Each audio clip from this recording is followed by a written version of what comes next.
If you are wondering what is the recommended charger for Motorola Edge 70 Fusion, then let me quickly answer the question for you.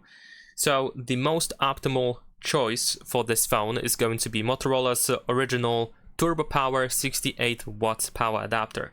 So of course there is a chance that you already have this power adapter if you live in a country where power adapters are included inside the box of the phone. Then in that case, of course, you don't have to replace it or anything like that, and you pretty much have the perfect power adapter for you. If you have to purchase a power adapter, then I would go for that one. But if you don't want to purchase Motorola's charger, you can still go for other brands as well. You can of course go for some alternatives. And if you're wondering what alternatives you can use, then I would recommend you using other well-known brands that also make smartphones. Of course, still, just to clarify, Motorola's power adapter is going to be the perfect one, but other brands work as well. You can, for example, use Samsung, Google, Xiaomi, Redmi or Poco, OnePlus or Oppo or Realme, and probably some other brands. Ideally, like I said, you want to use a brand that is well known, that produces smartphones as well, and I would not use knockoffs or brands that are not so well known. Of course, they are going to probably work as well, but still I would stick with those popular ones.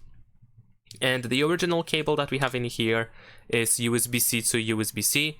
So if you don't want to replace the cable, you want to look for a power adapter that has USB-C port as well. For example, Samsung makes USB-C power adapters. Google, I believe, as well. So there are some brands that still do USB-C power adapters. So you should be able to definitely find something for yourself. Now, I mentioned that the Motorola's power adapter should have 68 watts, and this is because the phone can be charged using 68 watts at most. So if you get a power adapter that has exactly 68 watts or more, then you will be able to reach the fastest charging speed possible.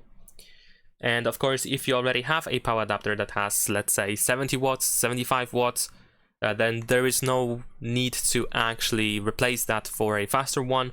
Anything above 68 watts is just, I guess, too much, but it's still going to work, of course. And if you happen to get a power adapter that has less than 68 watts, let's say, I don't know, like 60, 50 watts, 30 watts or something, these power adapters are going to work as well. They will work, you will be able to charge your phone, but the charging speed will be slightly slower compared to 68 watts power adapter. So that is pretty much it. Leave a like and subscribe.